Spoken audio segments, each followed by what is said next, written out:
Hello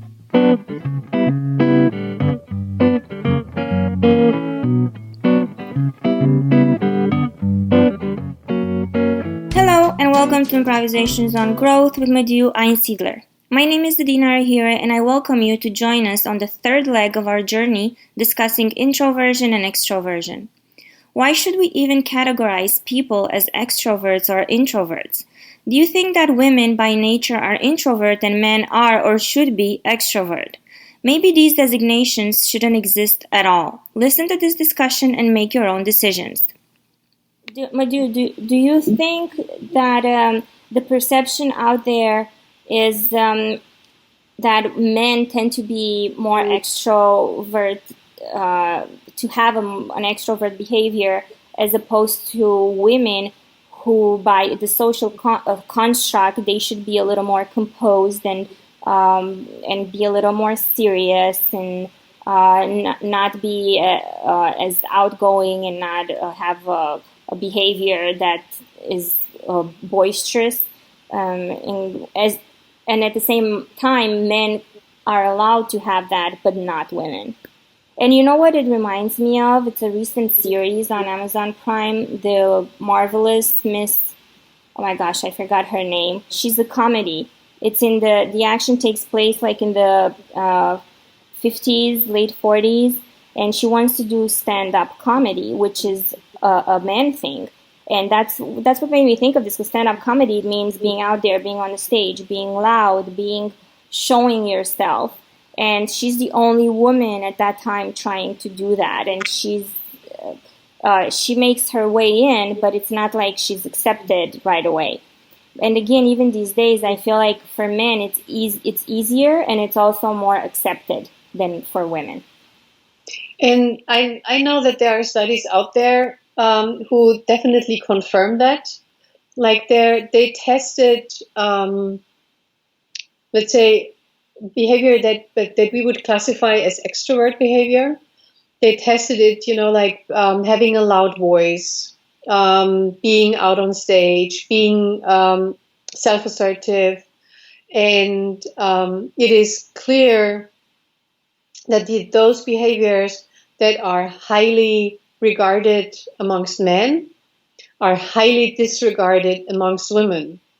And there is and there is a study, or I think it's something that Hillary Clinton actually wrote in her book, that is something that people then afterwards, that got studied afterwards, that when a woman is there and stands her ground and is aggressive and is loud and shows the same behavior that a man shows, she gets just really bad feedback on it, to the point where it's being dismissed. So women they should not show this kind of behavior, and these are social norms, and I think it's part of the misogyny that we are experiencing, and that gets just more obvious now, and that has been going on for the last centuries, really, since there has been men and women. And it's the same thing. Like if a woman is really present and puts herself out there, that might not be a good thing for her to do, because she might not get this response. And for me, the whole thing comes down to being aware of those dualities, of those divisions that we are creating with the words that we are using. Because we are creating the divisions with the words, obviously, and then we are putting ourselves in those boxes that we have created through the division. So there is the white and the black, and the left and the right, and the introversion and the extroversion. And I truly think that now, in the 21st century we're living right now, it's really time to move beyond those dualities. And for me, like all the discussions that we have in business now with diversity, it's like, okay, guys, we know that a company board that is diverse and has half men and half women is just way more effective than one that has only men. We know that by now. So there are tons of data and facts out there. There's research out there. We know they're more successful. They make the better decisions and they lead the company in a better way. And still, there are those divisions in our head, and we as humans seem to have a really hard time to move beyond. And this is what I'm doing in my coachings, is I help people to move beyond their own divisions that they have within themselves and where they have locked themselves in the box in one side of those divisions. And so that's our topic, the introversion. I'm an introvert and I should be different. So I'm a bird, but I should be a snake or a lion or whatever. What gets me is that I feel like even in our discussion, and I'm looking at the definitions, the arrow is only one way. It's like the road has to be from introvert to extrovert. Why not the other way around? And exactly. And the perception is that introvert is cold and constrained, as to extrovert is fiery and better, like you said. But who is to decide that? I almost feel like these definitions are actually written down by an extrovert. You know what I mean? that could well be. So what I really find helpful is to help people to remember over and over and over and over and over and over again that introversion and extroversion is only a label for the way how I recharge. It's nothing more. So it doesn't say anything about my temperament. Or who we are. Pardon me? And who we are. Yeah, it doesn't say anything about who I am at all. It's just a pointer. Okay, how do I recharge, and how do I have learned to recharge?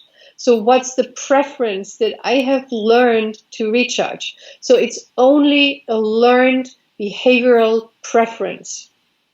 And to always remember this, it's only a learned behavioral preference. So when I keep that in mind, then it creates like a gap between me and my learned behavioral preference. And when I realize that this is a learned behavioral preference, then I don't identify that much with it anymore, because it's not who I am, but it is, this is how I have learned to recharge. And that's for me what it comes down to. Not that's who I am, but this is how I have learned to recharge. This is how I have learned to get energy, to get energized again. And that's all it is. And it's not more. And it's not the shrinking violet, what it was in the cold fish. Yeah, the cold fish, or the man that backslapper, or how you call it. We're laughing, but it's also sad. These are officially accepted, recognized definitions on Merriam-Webster. This is what people think about these. I hope it's not a definition, but I hope it's just a synonyms. Yes, they are synonyms and words related. Yes. And so I'm like, it's not helpful.